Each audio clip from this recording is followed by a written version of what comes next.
हमारा आज का जो टॉपिक है वो class 11th mathematics complex number में आर्गेंट प्लेन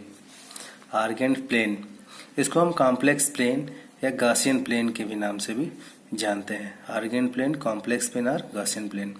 अच्छा, आर्गेंट प्लेन से पहले हम लोग इसके पहले कुछ कार्टेशियन प्लेन के बारे में हम लोग जानते हैं। ये कार्टेशियन प्लेन के बारे में हमने डिस्कस किया था, y dash and x dash. ठीक है, मान लीजिए हम किसी पॉइंट P को ले लेते हैं यहाँ पे, तो कार्टेशियन प्लेन में कोई पॉइंट P किसी पॉइंट को लोकेट करता था, सिंपल पॉइंट को। मान लीजिए वो एक्स वाई, जो इस पॉइंट से और इस पॉइंट का डिस्टेंस भी लोकेट करता था। ये हम बात कर रहे हैं कार्टेशियन प्लेन की। वहीं हम बात करें अगर गॉसियन प्लेन के बारे में, अगर हम गॉसियन प्लेन या आर्गेंट प्लेन के बारे में बात करें, तो ये अगर जैसे ये पॉइंट को लोकेट करता था कार्टेशियन प्लेन में, वैसे ही वहां पे भी एक पॉइंट हम ले लेते हैं P x Y.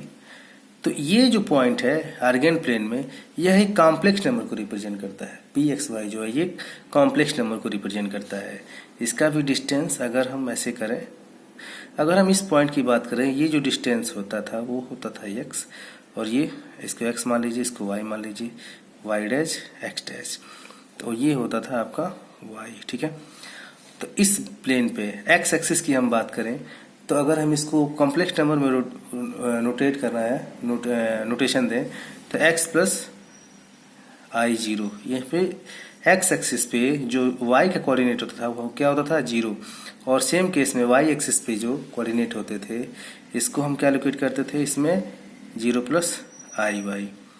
Means what, x axis पे जितनी भी रियल वैल्यूज हैं कॉम्प्लेक्स नंबर का, वो लाई करती है सिर्फ x को, x एक्सिस पे। y एक्सिस पे क्या होता था, x रियल वैल्यू नहीं कि बस इमेजिनरी y की वैल्यू लाई करती थी, इसलिए यहाँ पे जीरो प्लस आई वाई से हम इसका नोटेशन दिया है।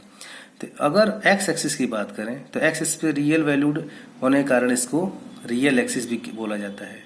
रियल एक्सिस क्या बोला जाता है इसको, रियल एक्सिस, इसको बोलते हैं हम रियल एक्सिस।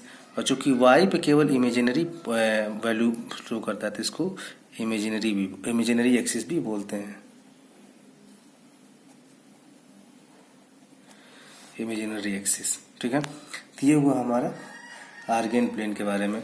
यहाँ पे z equal to x y या z equal to x plus i y, ये बल्कि नोटेशन नहीं, ये नोटेशन होगा z equal to x plus i y का। ठीक है, अब हम आर्गेंट प्लेन में मॉडुलस की वैल्यू के बारे में डिस्कस करेंगे। Modulus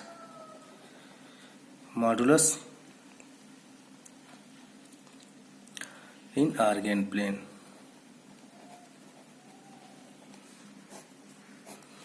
modulus in Argand plane, हम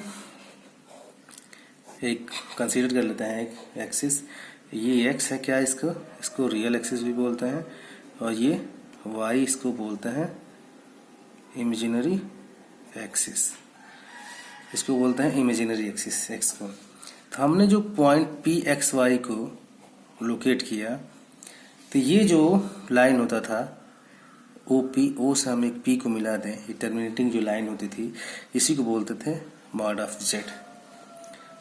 जेड, या वहाँ वेयर जो जेड की वैल्यू होती थी वो क्या होती थी, एक्स प्लस आई वाई होता था। अब देखिए, अगर हमने z equal to x plus i y लिया है, तो मॉड ऑफ जेड, इसके पहले हम मॉडुलस के बारे में पढ़ चुके हैं। Mod of z equal to क्या होता था, under root x square plus y square. अगर हम इस एक्सिस की भी बात करें, तो ये हमारा डिस्टेंस क्या होता था, x होता था, और ये होता था y। तो ये क्या होगा, पाइथागोरस रूल से ये होगा ना, under root x square plus y square, वही है mod of z equal to under root x square plus y square. ये हो गया मॉडुलस ऑफ जेड, ओपी। ठीक है, अब कॉम्प्लेक्स प्लेन, आर्गेंट प्लेन में हम कंजुगेट, रिप्रेजेंटेशन ऑफ कंजुगेट पढ़ेंगे। क्या पढ़ेंगे,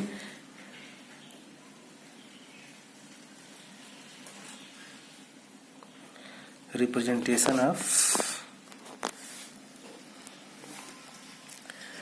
कंजुगेट।